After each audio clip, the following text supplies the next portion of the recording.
Today, in the driver's seat, we have former journalist and independent candidate for Goldstein, Zoe Daniel. How you doing, Zoe? Good. That's good. Thanks very much for coming for a drive with us today. I've really been looking forward to this for a couple of weeks. And I'm really excited to talk to you about this incredible campaign that is happening here in Goldstein. And also, it's also part of a broader movement of independent campaigns across the country, which is really exciting to see in Australian politics. So I'm super keen to chat to you about that and about climate change and a few other things.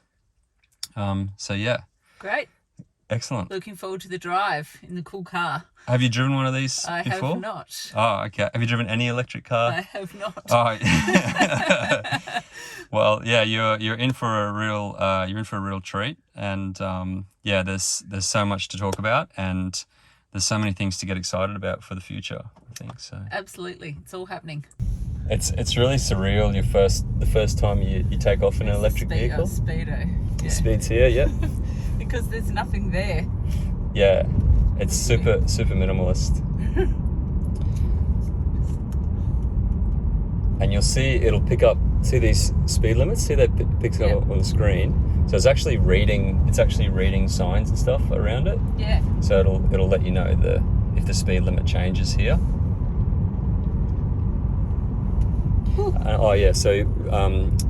See when you just touch the accelerator, that there's that black line. It kind of extends out, and when you let it off, just so responsive. I'm just testing it. Yeah. Like as soon as you take your foot off. Yeah, exactly. So that's regen braking, and that's turning the electric motor into a generator. Yeah.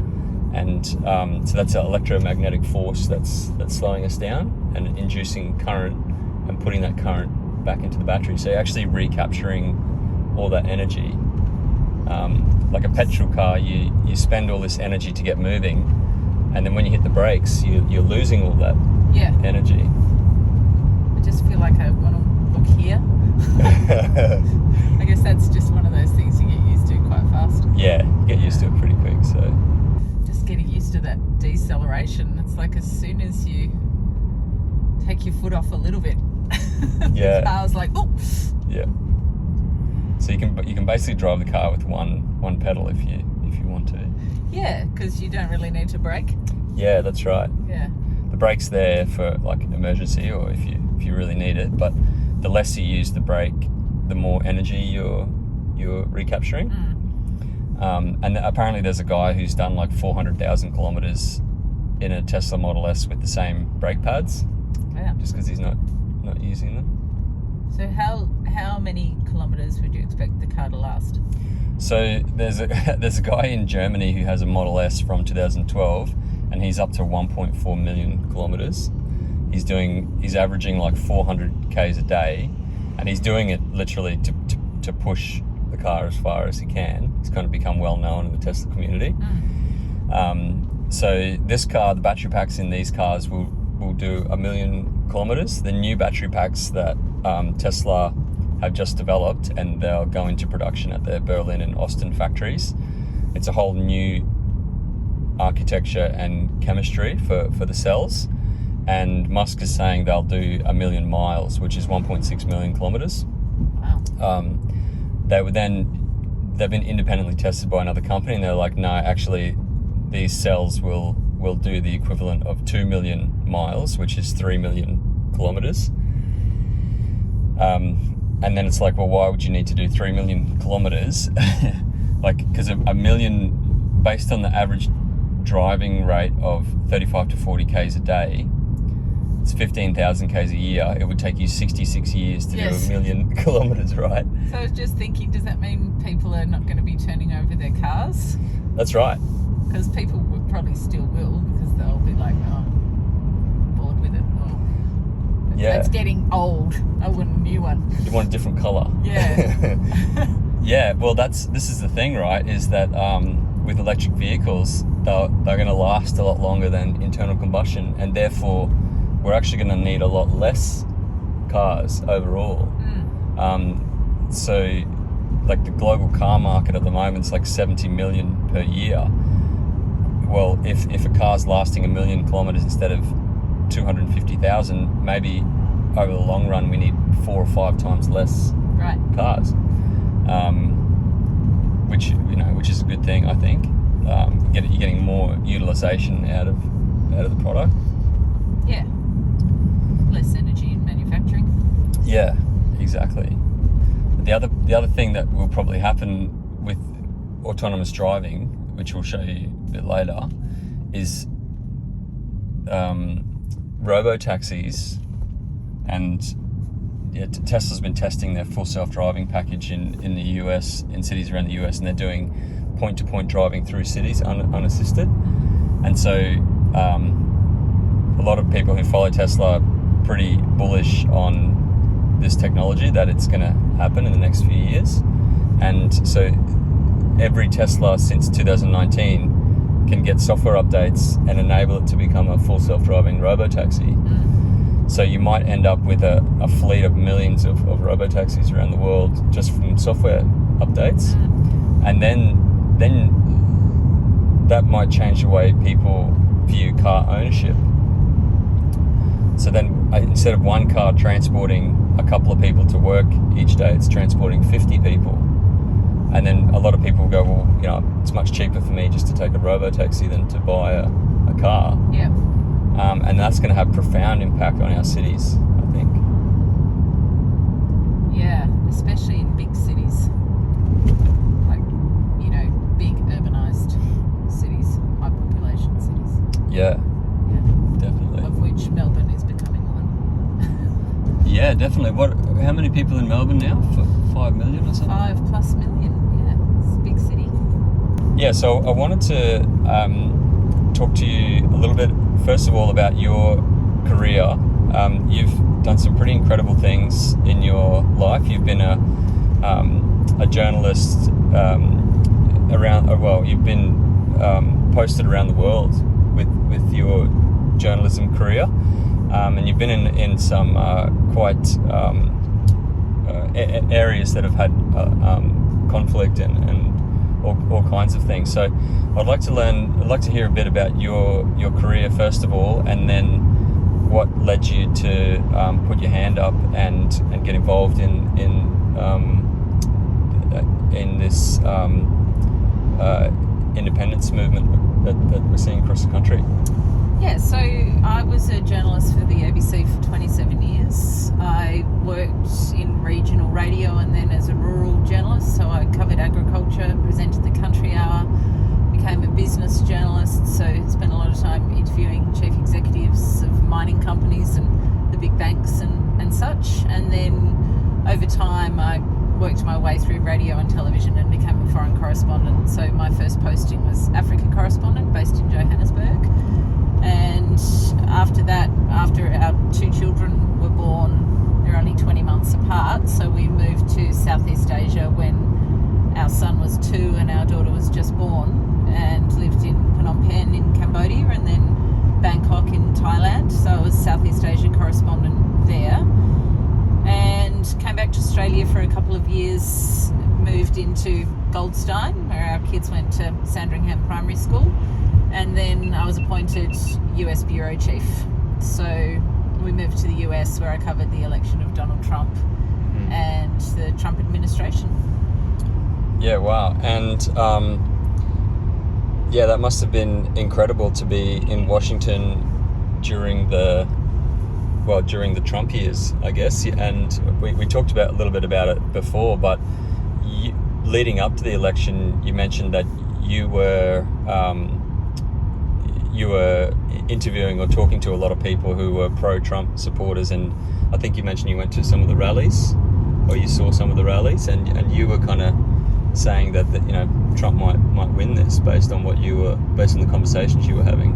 Yeah, well, when I was appointed US Bureau Chief, obviously the expectation was that Hillary Clinton would win the US election in 2016. She was seen as a walk-up start. Donald Trump was sort of the joke candidate who descended the golden escalator, and it was seen as a bit of a sideshow, really.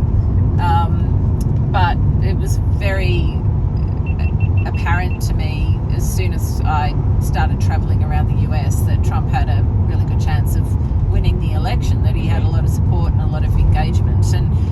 I went to dozens of Donald Trump's rallies and events, and also Hillary Clinton and other candidates, but Donald Trump would have, 20,000 people queued up around the block in the snow. Wow. Waiting to see him at a rock star style rally, while Hillary Clinton would have a couple of hundred people in a high school basketball gym. So it was just a very different vibe. The polling throughout that period, even up until election day, was showing that Hillary Clinton would win the election, but that wasn't what I was seeing in terms of the people that I was talking to. So I did think that I was kind of losing my mind slightly, that maybe I was spending too much time speaking to Donald Trump supporters, I thought. But I would come back to the office and say to the team, I can't see how he won't win, because he seemed to have so much momentum. And then obviously we know what played out historically, that Donald Trump won the election. Yeah. So, Yeah, wow. And what do you think was driving that engagement with the Trump campaign in America? There's obviously a lot of disgruntled people who were kind of upset with the way America was heading.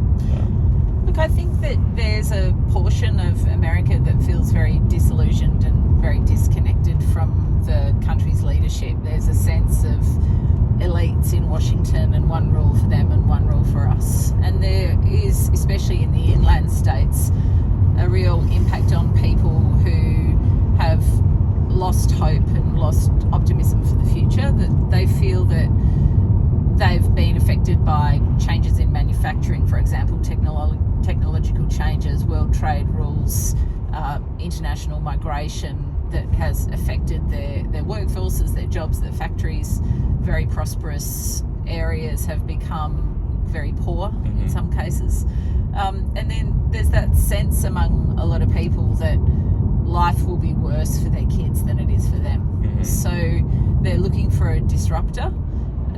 In many cases, people actually voted for Barack Obama thinking he might be the disruptor, and then switched to Donald Trump, which seems sort of counterintuitive, but I guess those people were sort of looking for the same thing, which is something different.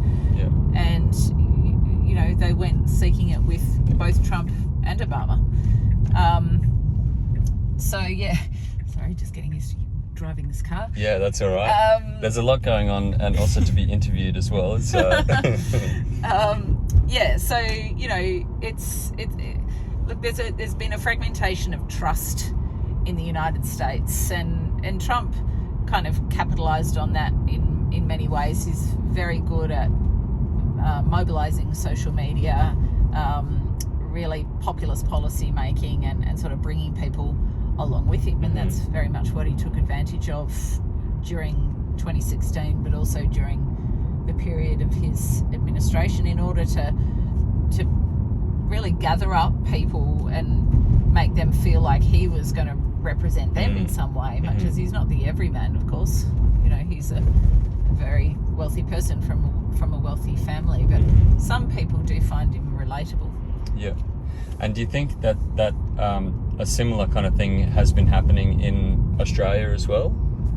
There are some similarities, especially in the use of misinformation and disinformation, I think, and the use of fake news as a phrase to provide cover for inconvenient truths for politicians, particularly gaslighting the population, sort of pretending you haven't done things that you have done, or changing your position on something when you've said something last week, and then you haven't said it. You mean like changing your position on electric vehicles or something like that? Exactly that kind of stuff.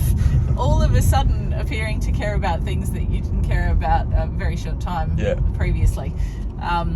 So there are some similarities there that I have grave concerns about, and that growing trust gap between the population and the leadership is something that did motivate me to stand as an independent. I think it's really concerning. I think it's very dangerous for our democracy for facts to become a matter of opinion, for the population to have really lost trust in leadership, and I think we need to get back to honesty and sincerity and deep accountability for politicians. Yeah, absolutely. And I know that I've had conversations with a number of independent candidates over the last few months, and a lot of these candidates are running on climate, but also integrity, and integrity's become such a big issue leading up to this election. We've seen so many examples of lack of integrity from the current government, and I think it's something that goes across the political divide. Is no one likes corruption, and I think it's great to see so many independent candidates that are putting integrity kind of front and center. I think people want accountability from their leaders, and they want to be able to trust that their money's being spent in the right places. They want transparency around that. So I think people have become very frustrated with things like pork barrelling to win elections and short-term politics, which is all designed around winning elections rather than good public policy that actually takes the population and the community forward, and also the avoidance of hard decision making, a sense that you can't tackle difficult or hard issues because that's not going to be popular. So therefore we just don't deal with the hard stuff, like structural issues in aged care or climate policy, or structural issues in mental health policy, or equality, gender equality and safety for women. It's too hard to act on things, so we just don't do it. But the other thing is, I think the penny's dropped for people around why particular policies are like they are. And one thing that I'm really strong on is that we need to have transparency around who's pulling the strings in the background, who's holding the power, who are the lobbyists, who are they meeting with, what money's changing hands in what context. That really needs to be opened up. Yeah, absolutely, because who is pulling the strings and who is governing policy has a direct influence over Australia's ability to respond to the climate crisis. Corruption is important at the best of times, but it's super important in the context of the climate crisis. Well, yeah. Why is our policy the way it is? Why have we not been able to progress this? If you look all the way back to Kyoto, you can see the powerful interests that have been at play in the back rooms of Australian politics that have been influencing the way that our politicians think and make decisions on these issues. Unfortunately, that means that we've wasted a lot of time due to vested interests, and that's not good for the community at large. So again, this is a key reason why I'm standing as an independent, because I'm not going to be beholden to party politics. I don't have to vote on party lines. I can analyse legislation and policy on its merits, and every decision or vote is a conscience vote, rather than being sort of boxed by a party position that may well be being dictated by someone or a powerful influence in the background. Yeah, absolutely. I've been following your campaign quite closely over the last few months on social media, and I think the Goldstein, your campaign has been one of the most entertaining campaigns, because your political opponent, Tim Wilson, the incumbent, has been making a bit of a fuss about yourself and your campaign. We've seen quite a few comments and accusations and whatnot that he's making, and it seems like he's sounding like he's quite threatened by your campaign. And I noticed that your campaign is actually using, each time you're attacked by Tim Wilson, you've started using it as a fundraiser. Is that right? Well, I don't think we've had to necessarily do anything. I think the support base has grown based on the response of the community to that conversation that's happening in the public domain. So I'm and the campaign team just running my own race and just trying to be really direct and straight and honest with the community of Goldstein, the policies and priorities and pillars of the campaign are very self-evident, and that's what the campaign is focused on. All the other extraneous stuff, I don't think we've really needed to respond to. The community has responded to that in their own way. Yeah, right. And just getting back to the climate stuff, we've also seen Tim Wilson is trying to pump up his climate credentials along with a lot of the other moderate liberal incumbents, and but really, Tim Wilson can stand in front of as many solar panels and electric vehicle chargers as he likes, but he still has the same voting record on climate as someone like Barnaby Joyce. Look, I think the government's record on its lack of climate action is pretty clear and present to people who care about this issue, and you can't repair that in the few weeks before an election.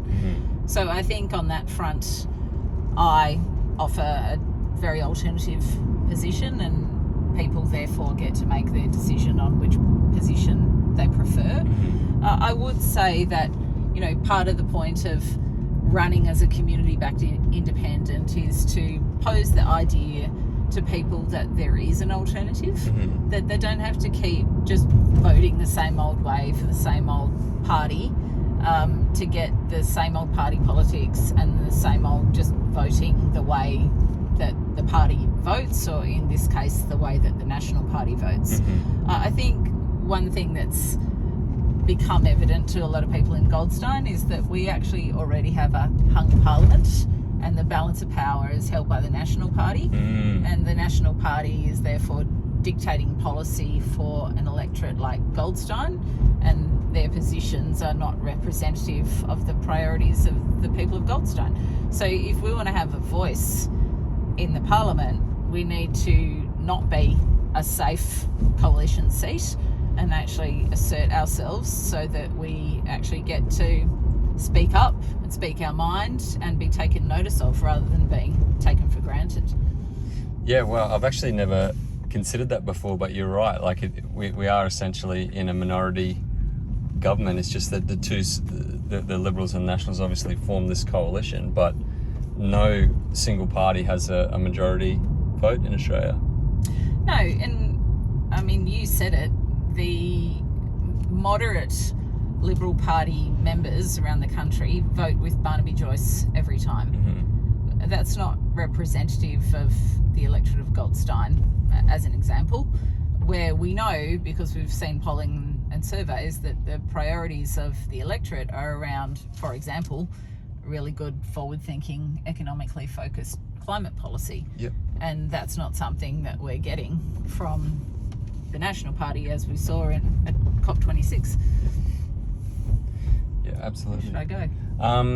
We probably need Turn around. Probably need to start heading back, I guess. It's funny, isn't it? Because it's all your reflexes of, I need to brake now, or I need to look at my Speedo, which should be right in front of me now, but it's not. It's in a different spot. Yeah. And because you would have to take your foot off and then brake, and there's that time difference, which doesn't happen in this car, I guess. And everybody reaches for the reverse, for the gear stick. Yeah. Like literally everybody does that. It's amazing. Like, we're all programmed, We're all my husband used to have a stick. Whoops, wrong side. That's right. Everyone does that as well. Yeah, my husband used to have a stick shift, like one of those ones. And I can drive a manual, but it feels like everything's in the wrong place. Yeah. Yeah. Climate change is obviously, it's a pretty depressing thing to talk about, especially for those who are kind of trying to communicate it every day and kind of immersed in it every day. It can be quite overwhelming. But there's also some really positive things to talk about if we decide to really roll our sleeves up and take it seriously and transition us to clean technology. And one of the big things that gets me really excited is around the transition to electric vehicles, and the fact that, like, at the moment, our cities, we have millions of petrol and diesel cars in our cities which are producing petrol and diesel exhaust fumes, and every single one of us is breathing in this stuff every day, and we've been breathing in a bit of it every day of our lives, essentially. So there's not a human alive on the planet now who lives in a city who hasn't been breathing in diesel particulate and carbon monoxide their whole lives. The really amazing thing is that once we transition to 100% electric vehicles, we're going to have pure clean air in our cities for the first time, well, really in over 100 years, right? And what is that going to be like? There's no one alive who's experienced that before. Yeah. Well, it's a bit of a no-brainer, isn't it? Really. Yeah. And as you said, I mean, there is so much that's exciting in this reframe. If we can only do the reframe to stop. I think there's been talk about looking through the rear view mirror or looking through the windscreen. Why do we keep looking backwards, going, oh, we've got to hold on to that with our fingernails until they're bleeding, rather than going, well, that's drifting away from us already. So let's just actually jump to the next thing, which is actually going to be a lot more positive for our society in many ways. I really love the Saul Griffith concept. The whole electrify everything idea really resonates with me. I think it's something that people can grasp as well, that understanding that we have these vast rooftops to put solar on, that we have wind, that we have hydro, that we have open space, that we have smart people, that we have capital markets, that in Australia we have all the things we need to be the world leader in this, unlike any other country. So why would we keep waiting? It makes no sense. And now we can't keep waiting. Yeah, absolutely. And I'm glad you brought up Saul Griffith, because he was actually driving this car a couple of months ago as well, and we had a fantastic conversation. And there are just so many interesting, positive elements to the transition. I mean, he talks about one of the parts of electrify everything is to switch our gas stoves over to electric or induction. And he mentioned that, like, in the States, he's lived in the States for 20 years, and he said that when people go to the doctor with respiratory problems, the first thing the doctor asks is, do you live in a house with a gas stove? And he also said that there's even some research that says that pets who live in houses with gas stoves actually die younger because they're exposed to it. So that this is stuff that's like flying under the radar. But getting back to electric vehicles, we've got massive health improvements that we mentioned before. We've also got huge economic benefits. I know a few months ago there's a guy on Twitter from Norway who said that there was so much wind energy coming off these massive offshore wind farms in the North Sea off Norway that it actually dropped the spot price of electricity down to 0.1 cents per kilowatt hour. And he took a screenshot of it and said, I've just fully charged my Tesla Model 3 for 10 cents. Now we have the prospect of like abundant renewable energy, which is going to drop the price down dramatically. And we've already seen this in Australia as well. When South Australia is providing excess solar and wind, they actually have to pay people to take it. And we've seen the price go negative a few times. Now you couple that with the future of electric vehicles, which involves a technology called vehicle to grid. And Tesla's built a software, they haven't released it yet, but it's called Auto Bidder, where your car, you go home, you plug it into your garage, and your car will trade electricity with the grid. Now, if you're getting these situations where you're getting this abundance of energy and it's dropping the price down, even sometimes to negative, that it would be theoretically possible that you could get paid to take electricity into your battery at a certain time and then paid to sell it back out at another time. And that could all be happening automatically. Yeah, there's so much to be said for the opportunities there, and also this potentially drastic shift of wealth back to community that we always tend to focus on, what's it going to cost? We're going to have to make these changes. There's going to be transition costs. So that becomes a barrier to doing it until you actually consider, well, what's it going to save over time? And individuals, householders, small businesses stand to save thousands of dollars a year in power costs, just as one simple effect of sort of electrification idea. Beyond everything that you're talking about the obvious health benefits of not breathing in bad chemicals from motor vehicles. I mean, I lived in central Bangkok, right in the centre of the Bangkok CBD for 4 years, and it's not a healthy environment. Our 2 children were there. They were very small at the time. We definitely had respiratory illnesses during the time that we were there. Without that carbon monoxide, that's a totally different city. Absolutely. Yeah, and I think that's incredibly exciting. I mean, I've been to Mumbai as well, and to just stop and imagine what a city like Bangkok or Mumbai or even, I mean, Sydney or Melbourne, to be honest, like it's going to completely transform our city, and we've almost become numb to it. We don't notice the pollution, and we don't notice the noise pollution either anymore.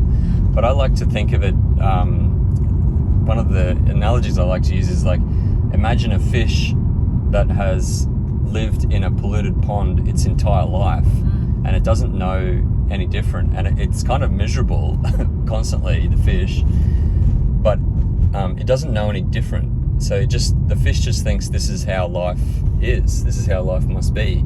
And then you take that fish out of the polluted pond and you put it into a clean pond, and all of a sudden the fish is going, oh my God, I feel amazing, this is incredible.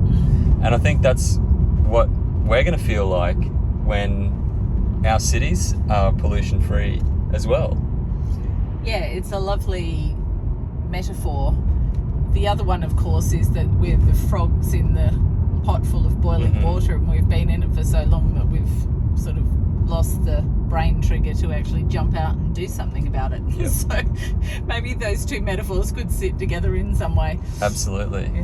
Yeah, I remember reading a book by Tim Flannery, and he mentioned that metaphor as well, the kind of in relation to the climate crisis, where you put a frog in a pot, and as the water gets hotter and hotter, the frog doesn't actually realise what's happening. And yeah, it's a perfect metaphor for what's happening with the climate crisis.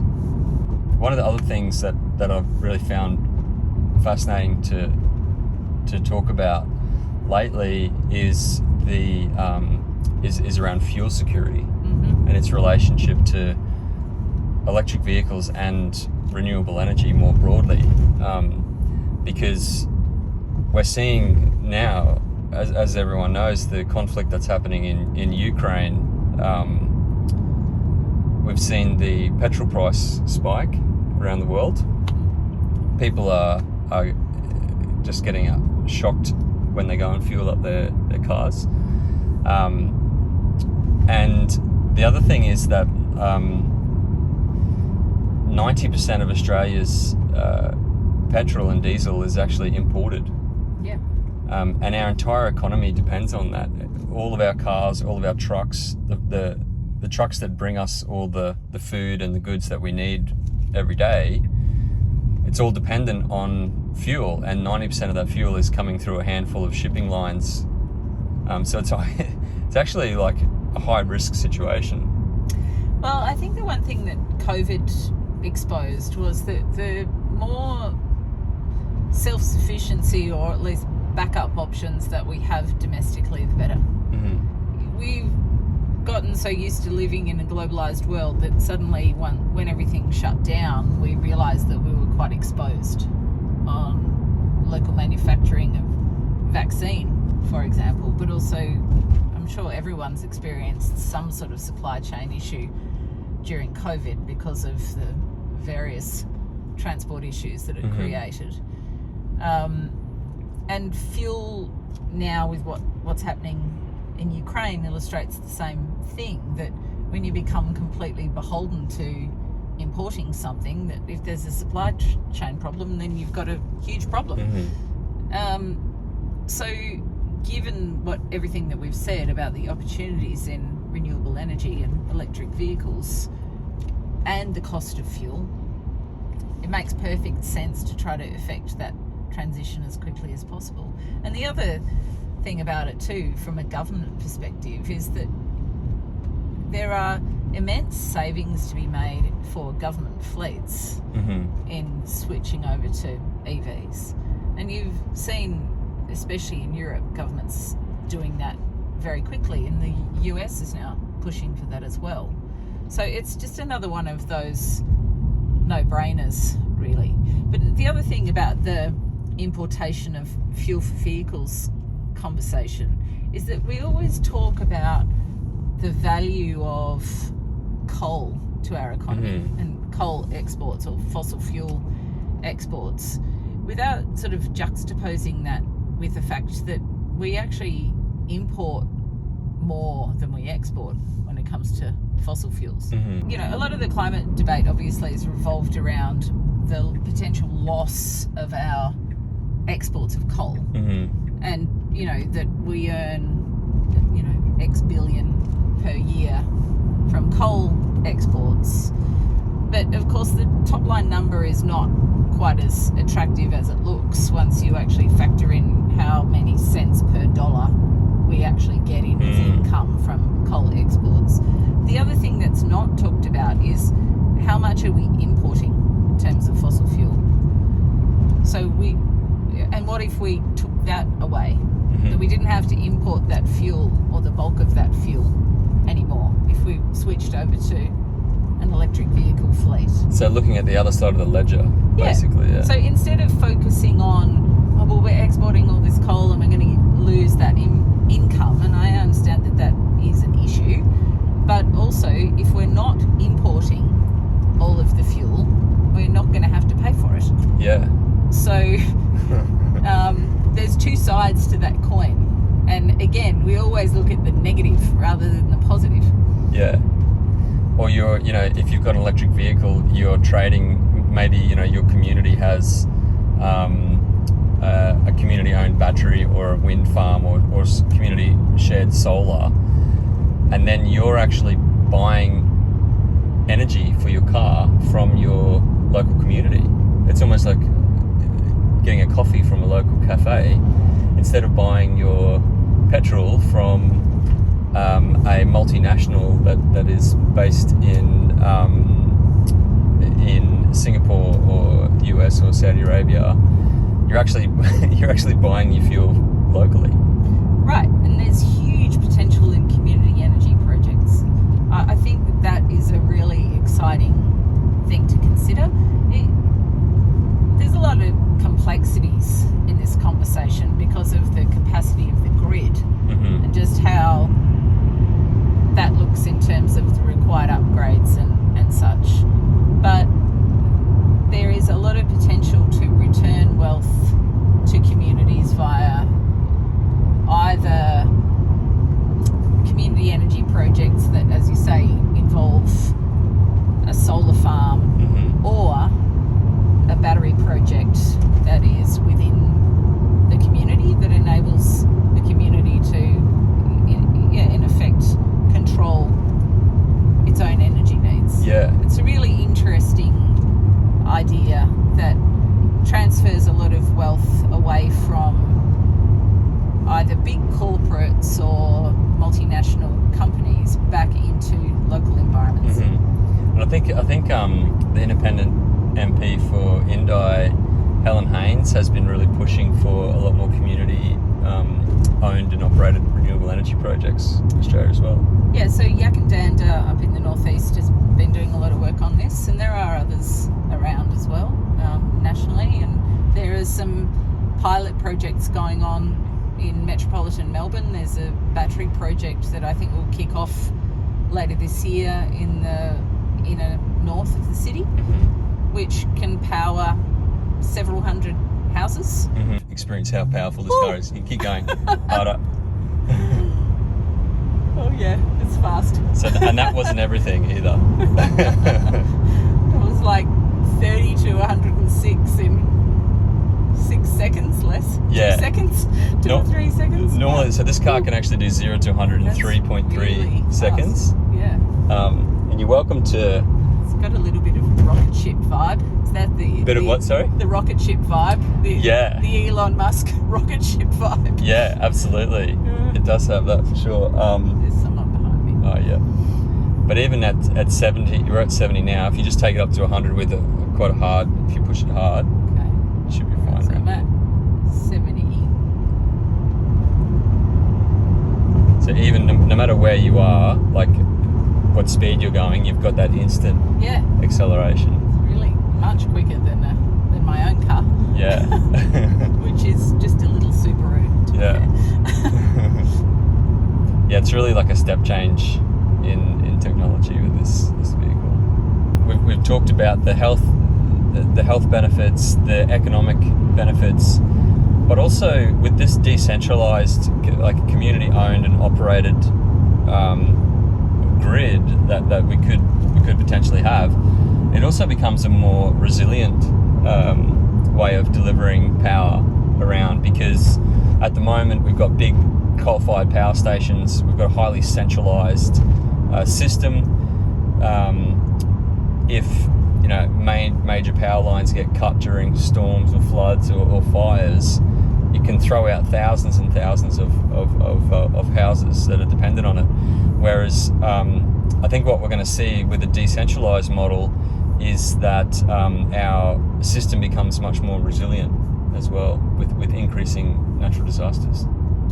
Yeah, it's interesting, and obviously as that battery technology improves too and becomes cheaper, people are going to become more confident in those community energy projects. So I think like there's a great case for getting those pilots up and testing and creating almost template systems so that communities can then take an off-the-shelf concept and implement it. I've been having some talks in Goldstein about what we might be able to do in some of our commercial shopping villages, and they're great conversations, and I think there's a lot of potential, but you're sort of trying to navigate through, well, how do we do it, what are the potential roadblocks and pitfalls, and I think very quickly we'll get to a point where there'll be enough piloting of this, there'll be enough testing and set up in different urban and rural environments where communities will be able to go, okay, yep, we want that kind of system, and they can just then pull the concept off the shelf. Someone manages it and implements it, and it doesn't have to start from zero every time. Yeah, absolutely. And I think Saul Griffith talks about these pilot projects as well, which is super exciting. But the other thing I wonder, just because we're so reliant on power lines, is that there's huge bushfire risk in the existing system, as we've seen at Black Saturday and other times in relatively recent history. And so the power companies are wearing a huge liability on that issue. And this might help to alleviate that risk in some of our bushfire-prone communities. But it also means that recovering from a disaster like that would potentially look quite different if you're not reliant on that sort of broader power line infrastructure in smaller rural communities. Does that mean communities can get back online faster after there's been a disaster, just as an example?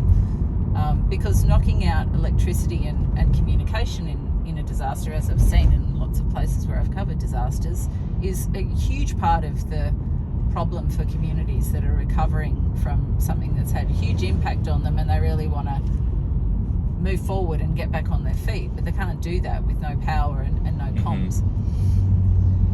Yeah, comms is another interesting one, because another one of Elon Musk's companies, SpaceX, they've got this project called Starlink, which you've probably heard of. Yep. And it's when it's finished, it'll be like 40,000 of these small, low orbit satellites. They've got about 2,000 up there now, and we've seen two examples of where they've used this technology to help during crises, basically. So during the Tongan volcano eruption, they had their comms cut. They couldn't access internet, and SpaceX sent a bunch of these terminals to Tonga, and all you need is the terminal, and if you've got a clear line of vision to the sky, you can get high-speed internet. So they were able to re-establish a connection with the outside world through this technology. Yeah, and it's a huge deal. There was a superstorm that I covered in the Philippines in 2013, and it's probably the most traumatic thing that I've ever witnessed. And one of the biggest issues was that when this massive typhoon crossed over this peninsula, it in effect flattened a city of 200,000 people. And in doing that, it knocked out all electricity, communications and running water. The recovery from something like that is massive in a structural sense. But one of the most stressful aspects of that for the people affected is not being able to contact each other. You don't know if the rest of your family is alive. You can't call people to say you're alive. There's no way of checking in on each other. It really magnifies the trauma for people, and it also really slows down the recovery effort for agencies who are there trying to deliver help. So communication in a situation like that is huge, and what Elon Musk is doing with the satellite technology is a game changer in terms of disaster management, I think. And even if you were to consider the floods in northern New South Wales and Queensland in recent times, internet was off. People find it really difficult to help each other, even in a community support situation, when they can't contact each other. So it really is critically important. Yeah, absolutely. And there was another example also in the Ukraine where SpaceX was able to get thousands of these terminals in and provide access for people who'd had their internet cut during the invasion. So there's a disaster management aspect, and then what's also going to be fascinating is with this, because the way I see it, it's part of this broader decentralization of everything thing that's happening with technology, and it's almost got this unstoppable feel to it. We're seeing a decentralization of the media, seeing a decentralization of energy. Now we're talking about decentralization of communications. What happens when these terminals start going into Russia itself, or into countries like China, where there are these firewalls up to stop, or the internet is censored in these countries? What happens when citizens can get around that with these decentralized models? That's going to affect politics, really. Yeah, it's true. It gives more power back into the hands of the people. It takes that sort of community organisation ability to a new level, if you like. And technology has a lot to answer for in many ways in recent history. Like, we're more connected than ever, but we're more disconnected than ever. But I feel like this piece of it has a lot of potential to actually draw people back together, because it's the smallness of it rather than the bigness of it. Because it's so directed, community oriented.